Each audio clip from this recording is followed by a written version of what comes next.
The other day, I posted something on my socials, Instagram and Facebook, that kind of even made me stand back and think about it. It was a simple question. Do you want comfort or do you want solutions?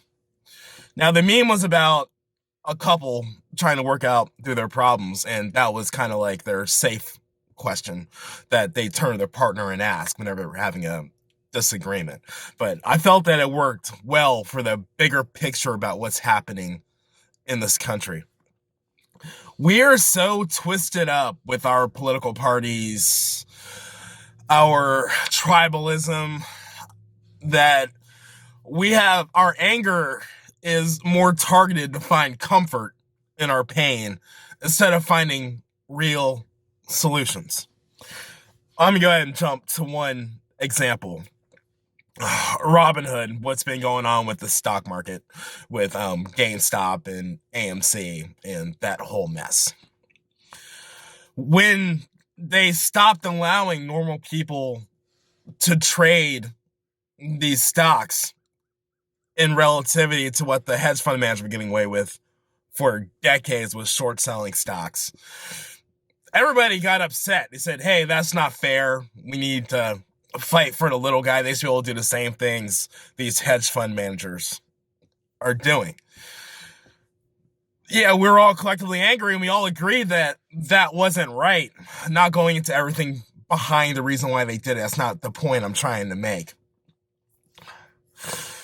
But when it came down to actual politicians speaking out against it, it turned into tribal warfare. I mean, this is something where we had AOC first came out and said, hey, this is wrong.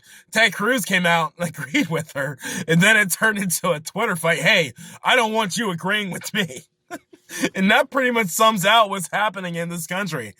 How can you rein in all these people that are destroying our country and our economy if we're only going to look at it through the framework of questioning whether my support or my anger will hurt my tribe or not?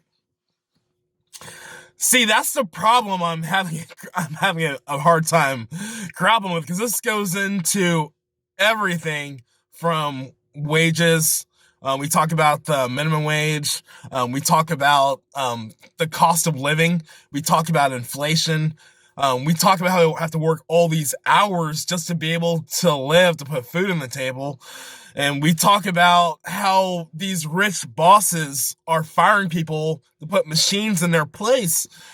But it's all broken down to partisan conversations, but we're all mad about the same stuff. It's not getting us anywhere if we don't have the ability to have conversations about solutions. We don't have the ability to move forward. We're going to keep having these forces take advantage of us over and over and over again.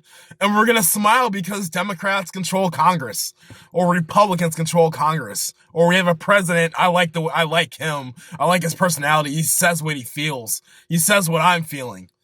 He looks like me.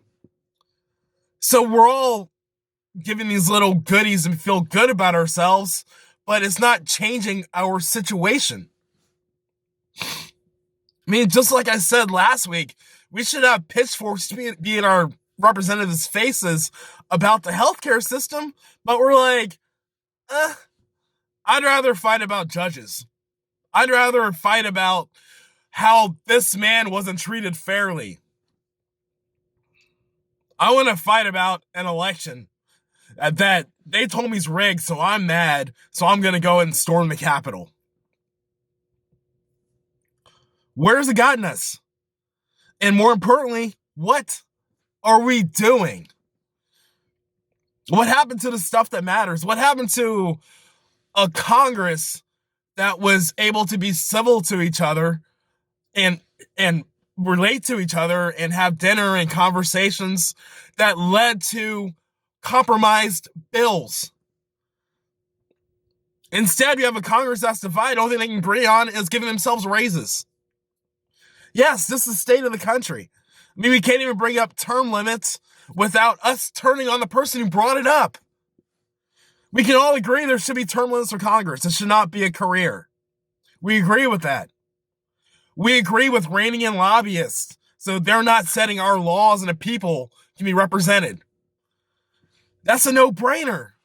We all agree with campaign finance reform because we don't want the corporations paying off our politicians so they represent them more than us. This is all simple stuff, but we're fighting about everything else and not getting this fixed, and it's not getting done. So, today, I'm going to simply ask you for two things. Check yourself and check your bias. No, you're not being censored.